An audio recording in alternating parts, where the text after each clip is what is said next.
avec beaucoup de joie et d'émotion. Je me retrouve avec vous ce soir, un peu désemparée toutefois, car c'est la première fois que je participe, que je prends part à une visioconférence novice donc. Et j'aurais tant voulu vous voir, revoir tous les temps d'anciens, tous les anciens que j'ai déjà rencontrés, et puis faire connaissance avec vous les nouveaux, qui sont nombreux, et c'est bien, c'est bon signe. Un mot de ma vie aujourd'hui. Depuis bientôt, je crois, 3 ans, j'ai choisi de vivre chez les petites sœurs des pauvres, dans une EHPAD, pour rester proche des personnes malades et handicapées qui ont été mon univers presque toute ma vie. Si vous allez jusqu'au fond du jardin de la maison, vous allez trouver avec surprise la grotte de Lourdes, qui est un lieu où je vais souvent, où tout le monde va souvent, on est attiré par Lourdes. Et il faut que je vous dise aussi que je vais avoir 92 ans, la vie est devant moi. J'ai connu une période difficile récemment, un confinement pendant 2 mois et demi, mais j'aimais, en allumant mon globe terrestre, me reposer un peu avec vous, les communautés foi-lumière dans le monde, et les confier à la tendresse de Jésus et de Marie. Cela m'a bien aidé. Depuis longtemps, je n'ai plus de fonction officielle dans les structures de foi-lumière. Cependant, j'en reste proche par le cœur.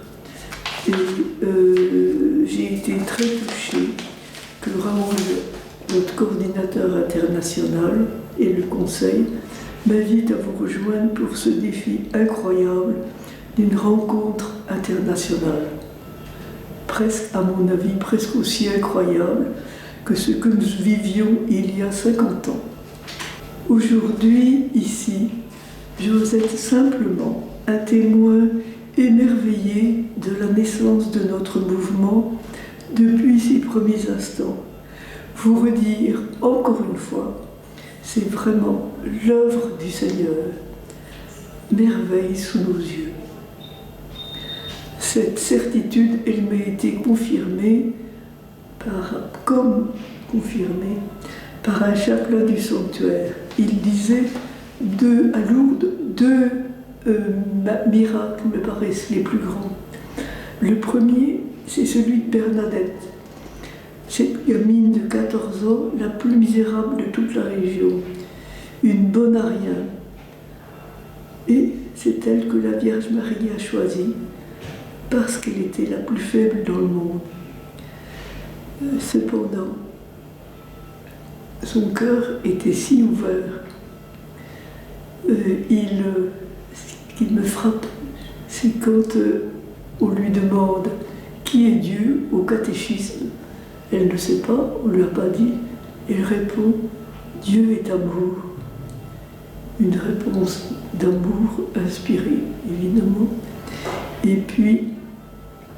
Et c'est sur son seul témoignage de cette petite illettrée, un témoignage, c'est pas valable normalement, un seul témoignage, que des millions de pèlerins viennent chaque année pour se renouveler, se convertir.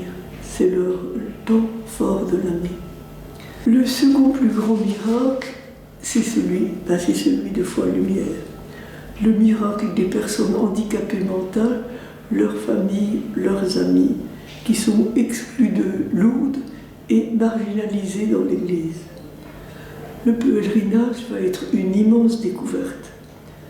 Un mur d'ignorance et de préjugés s'écroule. Non seulement elles ne sont pas des intruses, mais elles sont le cœur de l'Église. Comment cela a-t-il pu se faire? pendant quelques instants, je veux, si vous voulez bien, je me plonge avec vous dans le déroulement de ces événements si mystérieux. Qui en sont les vrais protagonistes? Ce sont Loïc et Thaddée, nés avec un handicap mental très profond. Leurs parents, Camille et Gérard Profit, sont agriculteurs. Ils se sont mariés, ils voulaient une famille nombreuse. Et il leur est né ces deux petits, dont ils ne savent même pas s'ils peuvent les reconnaître. Immense épreuve. Dans un acte de grande espérance, ils décident de se rendre à Lourdes avec eux. Refus du pèlerinage diocésain.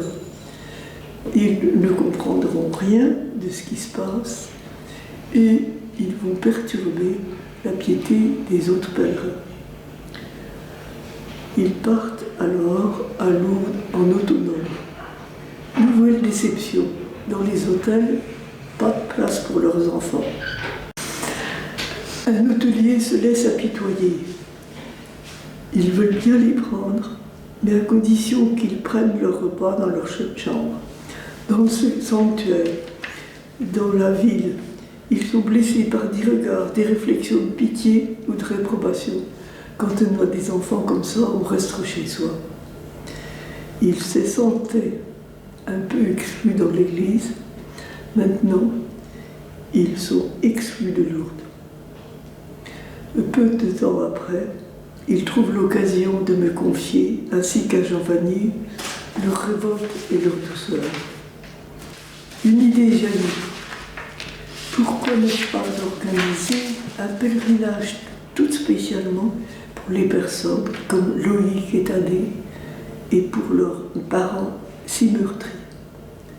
En fait, nous pensons, c'est une inspiration de la Sainte Vierge elle-même, blessée par ses enfants les plus chéris, parce que les plus petits, les plus fragiles, ne sont pas accueillis dans son sanctuaire.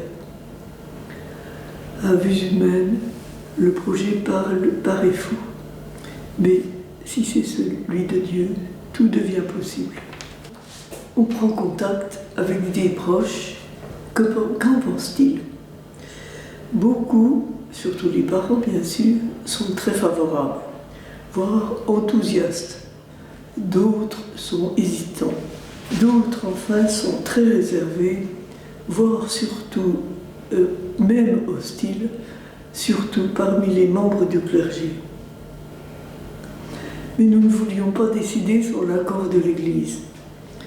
L'évêque responsable de la pastorale des personnes handicapées nous donne le feu vert. Alors, tout va se mettre en route.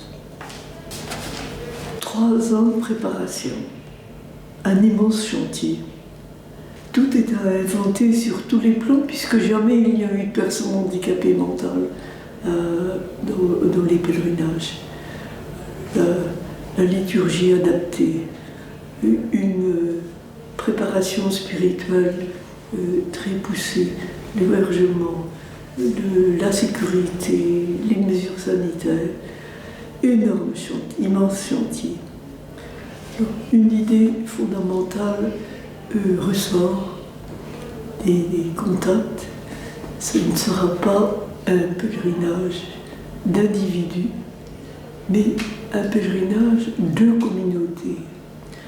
On ne viendra pas à Lourdes tout seul.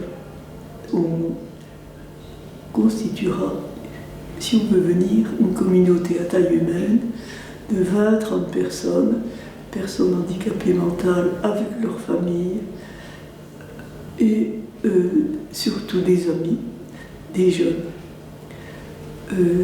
un prêtre si possible. Ce qu'on veut, c'est éviter à tout prix la solitude de Camille et de Gérard.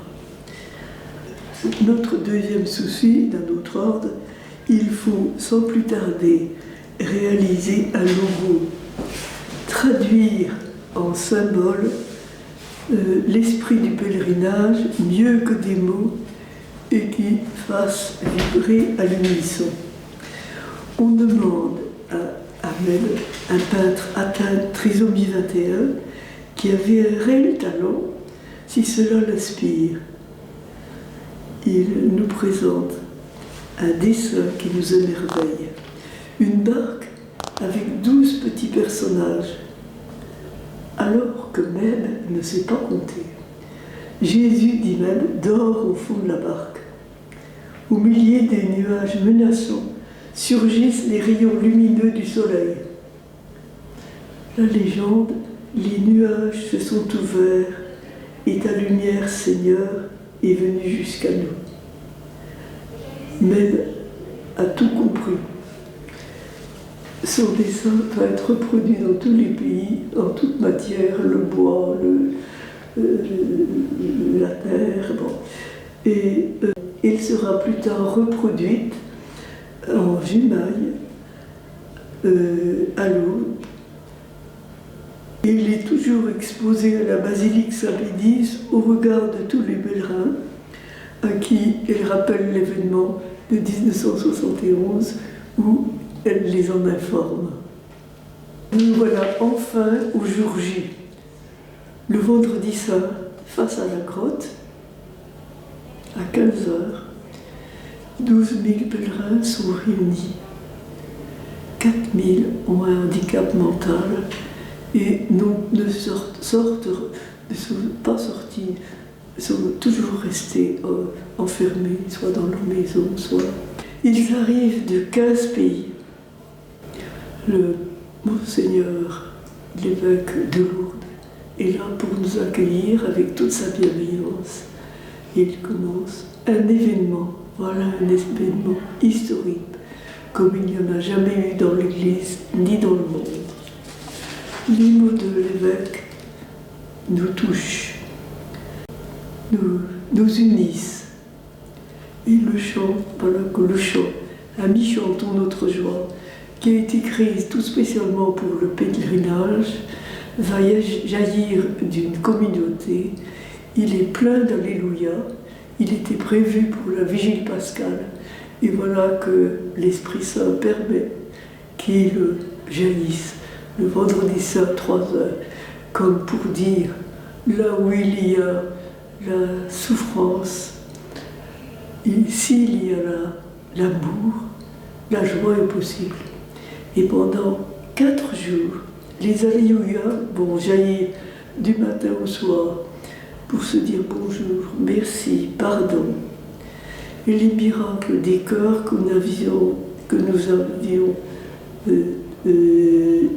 demandés, nous en sommes témoins. Ce dont nous sommes témoins aussi, c'est de la joie des personnes handicapées mentales à Lourdes. Elles découvrent que là, à Lourdes, elles sont chez eux. Marie est leur mère, elle est leur maman qui les accueille. Et par elle, mère de l'Église, ils sont chez eux dans l'Église, ils en sont même le cœur.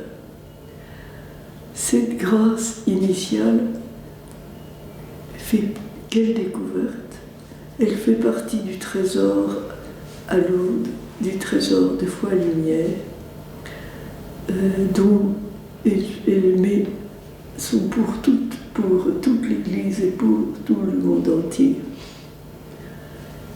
Ils sont le cœur de l'Église, c'est tout l'Évangile. Dieu qui choisit le faible pour confondre les forts. Dieu qui cache ses mystères aux sages et aux savants et qui les révèle aux tout petits. Dieu qui va jusqu'à s'identifier à eux. Tout ce que vous faites à l'un de ces petits, c'est à moi que vous l'avez fait. Jésus, c'est lui présent comme il l'est dans l'Eucharistie. Lundi saint, nous invitons les responsables de communauté à nous rejoindre pour des remerciements. Eux n'entendent pas les choses comme ça. Ils ne veulent pas de remerciements. Un pèlerin, père de famille, se lève en disant « Nous avons une chose, nous voulons vous dire une chose, et ce n'est pas simplement nous, tous les pèlerins, nous ne voulons pas que foi et lumière s'arrêtent. Nous avons vécu trop de choses importantes ensemble. Les communautés ne veulent pas se séparer. Nous voulons que foi et lumière continue. Je pense que c'est l'Esprit Saint que répondre. Eh bien, faites tout ce que l'Esprit Saint vous inspirera. Vous réunir en communauté et nous verrons. On se retrouve dans quelques mois, on verra ce qui s'est passé depuis lors. Le pèlerinage est terminé, mais le mouvement Foi et Lumière est né. Il y a 50 ans de cela. Le miracle a continué. C'était vraiment l'œuvre de Dieu.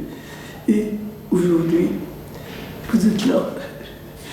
C'est extraordinaire. Comment faire pour que tout ce que nous avons vécu ne soit pas perdu dans tous les coins du monde? Comment faire pour que cela reste dans les mémoires? Chanter les miséricordes de Dieu. On me demande d'écrire l'histoire. Une grande épreuve encore. 3 ans de travail. Heureusement aidé par beaucoup de bonne volonté. Mais 3 ans de désert, on ne fait plus que ça. Non, mais 3 ans de travail. Va sortir le livre Plus jamais seul, qui au fond dit l'essentiel. Depuis Foi et Lumière, nous ne sommes plus tout seuls. Nous sommes dans une communauté. Nous avons des amis. Nous sommes accueillis dans l'Église de plus en plus ouverte. Comment écrire?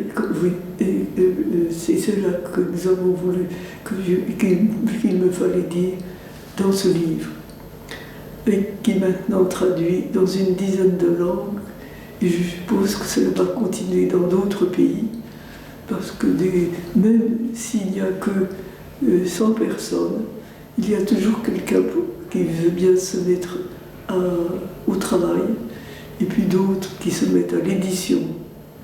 Alors, cette histoire de Foi et Lumière, je l'ai racontée des centaines de fois, mais sans jamais me lasser. À chaque fois, elle met une nouvelle, elle m'apprend quelque chose de nouveau. Alors, du fond du cœur, je souhaite qu'elle puisse continuer d'inspirer chacun pour que nous soyons sans cesse renouvelés dans la mission.